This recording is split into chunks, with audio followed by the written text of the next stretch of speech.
Hey everyone, welcome back to my YouTube channel. This is Kulvir Kaur.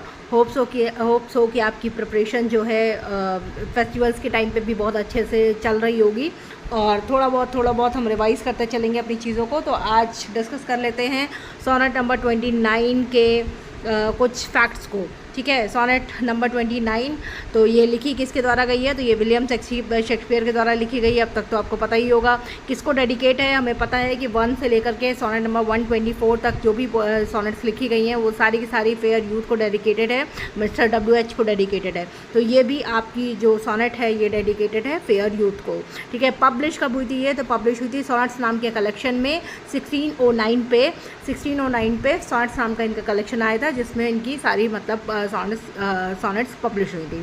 ठीक है, बात कर लेते हैं इसकी राइमिंग स्कीम की। तो किसी भी शेक्सपियरियन आपकी सोनेट हो उसका राइमिंग स्कीम क्या होती है? तो A B C D E F और G। ठीक है, तो ये इसकी राइमिंग स्कीम है। बात कर लेते हैं इसकी थीम्स की, जो कि बहुत इंपॉर्टेंट है, जिससे हमको पता लगेगा कि इस पोएम में है क्या। तो इस सोनेट में आपका क्या है, पोएट खुद को बहुत ज़्यादा अनलकी फील करता है। शुरू की लाइंस में, इनिशियल फेज़ में वो खुद को बहुत ज़्यादा अनलकी फील करता है, बहुत ज़्यादा अनहैप्पी और आइसोलेट फील करता है। उसको लगता है कि बाकी सारे लोग जो हैं दुनिया के वो हर तरीके से लकी हैं, उससे कहीं ज़्यादा लकी हैं, जिसकी वजह से उसको क्या होती है, इन्वाई होती है दूसरों से, उसको जलन होती है दूसरों से, और जिसकी वजह से उसको खुद से ही नाराज़गी हो जाती है। खुद को ही वो सेल्फ लोदिंग करता है कि मुझे ही इस दुनिया में कुछ नहीं मिला, मैं ही बहुत ज़्यादा अनलकी हूँ। लेकिन बाद में आता है वोल्टा और यहाँ से होता है ट्रांसफॉर्मेशन ऑफ हिज थॉट्स।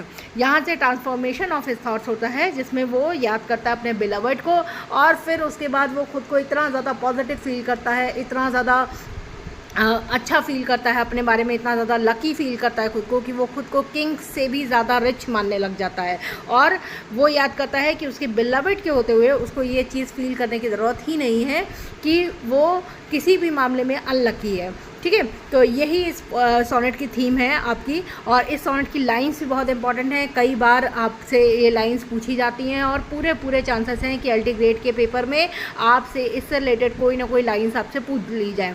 तो इम्पॉर्टेंट हो जाता है कि आप इसकी इंपॉर्टेंट लाइंस को देखें और इसके इंपॉर्टेंट जो भी MCQs हैं उसको हम सॉल्व करेंगे नेक्स्ट लॉन्ग वीडियो में अपने। तो लॉन्ग वीडियो का लिंक जो है वो नीचे ही दिया हुआ है लिंक बार में, वहाँ पे आप क्लिक करें, आप लॉन्ग वीडियो में सीधे पहुंच जाएंगे और उसके बाद वहाँ से आप इंपॉर्टेंट लाइन इसकी एक बार रिवाइज़ कर लीजिए। अगर आप पढ़ चुके हो तो, और ना पढ़े हो तो वीडियो को 2 बार देख लीजिए, आपको अपने आप ही लाइंस याद हो जाएंगी।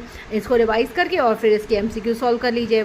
ठीक है, तो चलते रहेंगे इसी तरीके से हम अपने प्रिपरेशन करते रहेंगे। Thank you everyone. सब्सक्राइब